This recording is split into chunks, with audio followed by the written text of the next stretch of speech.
کیا آپ جانتے ہیں کہ مدینہ میں رہنے والے یہودی قبیلہ بنو نذیر کو آخر کار رسول اللہ صلی اللہ علیہ وسلم نے مدینہ سے کیوں جلا وطن کیا؟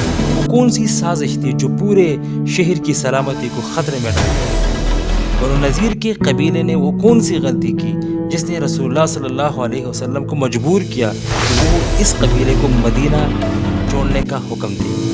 کیا یہ صرف ایک معاہدہ کی خلاف ورزی تھی یا کچھ اور گہرا راز چھپا تھا؟ یہودی قبیلوں کا مدینہ میں مقام دوسرے عرب لوگوں کی طرح نہیں تھا۔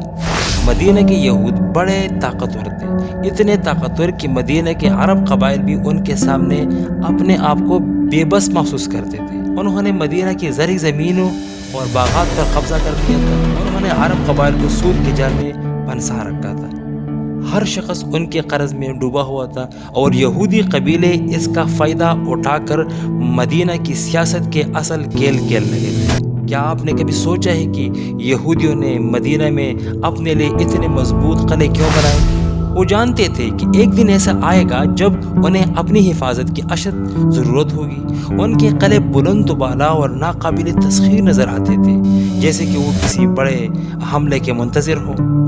یہودیوں نے ان قلعوں میں اپنا اسلحہ اور جنگی ساز و سامان بھرپور رکھا تھا۔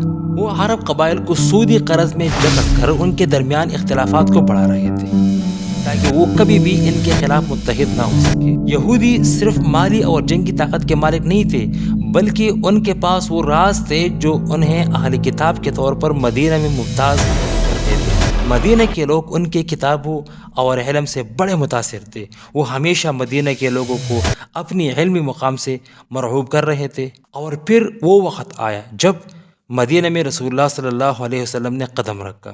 یہودیوں کے چہرے بدلنے لگے، ان کی بدنیتی واضح ہونے لگی۔ انہوں نے میثاق مدینہ کے تحت رسول اللہ صلی اللہ علیہ وسلم سے معاہدہ کیا، لیکن ان کی دلوں میں کچھ اور چل رہا تھا۔ جب رسول اللہ صلی اللہ علیہ وسلم کی دعوت پھیلنے لگی تو یہودی قبائل نے اپنی اصلیت ظاہر کرنی شروع کی۔ بنو نذیر، بنو قینقاع اور بنو قریظہ کے سردار آپس میں مل کر مسلمانوں کے خلاف سازشیں کرنے لگے۔ انہوں نے قریش کے ساتھ خفیہ ملاقاتیں کی اور مدینہ کے اندرونی سیکورٹی کو کمزور کرنے کی کوششیں شروع کی۔ بنو نذیر کے سرداروں میں کعب بن اشرف کا نام خاص طور پر سامنے آتا ہے، جو مسلمانوں کے خلاف مکہ جا کر قریش کو اپنی شاعری کے ذریعے بھڑکاتا تھا۔ اس کا مقصد صرف مسلمانوں کو نقصان پہنچانا تھا اور مدینہ کی سلطنت کو ایک بار پھر یہودیوں کے زیر اثر لانا چاہتا تھا۔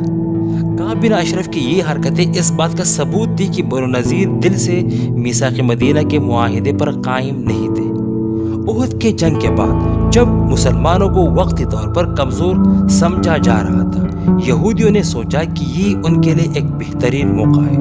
انہوں نے ایک سازش کی اور ایک خطرناک منصوبہ بنایا جس کا مقصد براہ راست رسول اللہ صلی اللہ علیہ وسلم کو قتل کرنا تھا۔ یہ سازش اس وقت سامنے آئی جب رسول اللہ صلی اللہ علیہ وسلم اپنے چند صحابہ کے ہمراہ بنو نذیر کے قلعے میں تشریف لے گئے تاکہ ایک مقتول کی دیت کے معاملے پر مشاورت کی جا سکے۔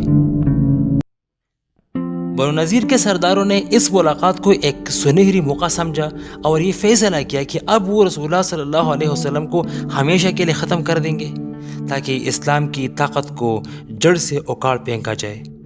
بنو نذیر کی سرداروں نے آپس میں ایک نہایت مکارانہ چال تیار کی۔ انہوں نے طے کیا کہ رسول اللہ صلی اللہ علیہ وسلم اور آپ صلی اللہ علیہ وسلم کے صحابہ کو دھوکے سے قلعے کے اندر بٹھا کر قتل کیا جائے۔ اس سازش کے تحت انہوں نے ایک شخص کو مقرر کیا کہ وہ قلعے کی دیوار سے پتھر گرا کر رسول اللہ صلی اللہ علیہ وسلم کو شہید کر دے۔ ان کا خیال تھا کہ یہ سازش کامیاب ہو جائے گی اور وہ مسلمانوں کی قیادت سے ہمیشہ کے لیے نجات پائیں گے۔ لیکن اللہ تعالیٰ نے رسول اللہ صلی اللہ علیہ وسلم کو وحی کے ذریعے اس سازش سے خبردار کیا۔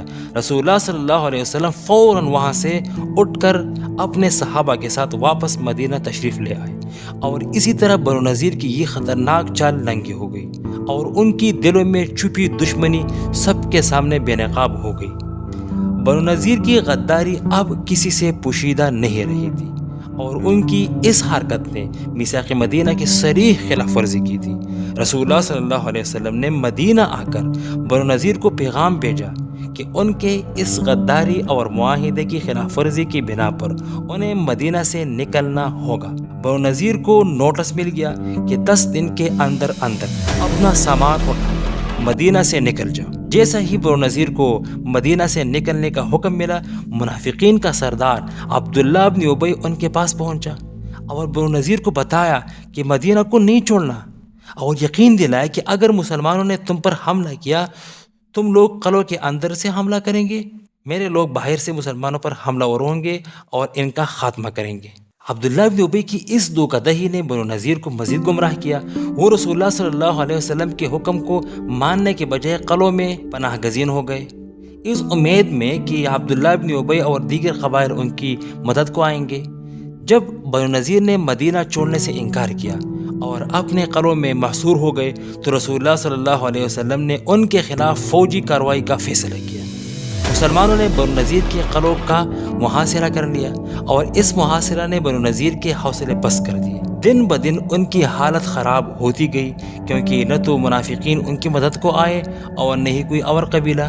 قلعے کے اندر بنو نذیر کے سرداروں نے کئی منصوبے بنائے تاکہ وہ کسی طرح اس محاصرے سے نجات پا سکے۔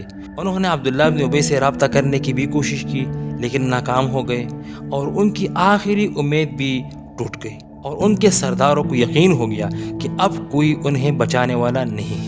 آخر کار مسلسل محاصرے اور معاشی و نفسیاتی دباؤ کی وجہ سے بنو نذیر کے سرداروں نے ہتھیار ڈال دیے اور رسول اللہ صلی اللہ علیہ وسلم سے امن کی درخواست کی۔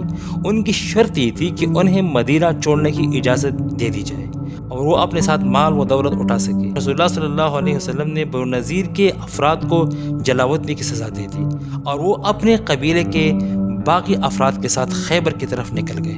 غزوہ بنو نذیر ربیع الاول 4 ہجری اگست 625 عیسوی میں پیش آیا، اور اللہ تعالیٰ نے اس غزوے کے بارے میں پوری سورہ حشر نازل فرمائی، جس میں یہود کی جلاوطنی کا نقشہ کھینچتے ہوئے منافقین کے طرز عمل کا پردہ فاش کیا گیا ہے۔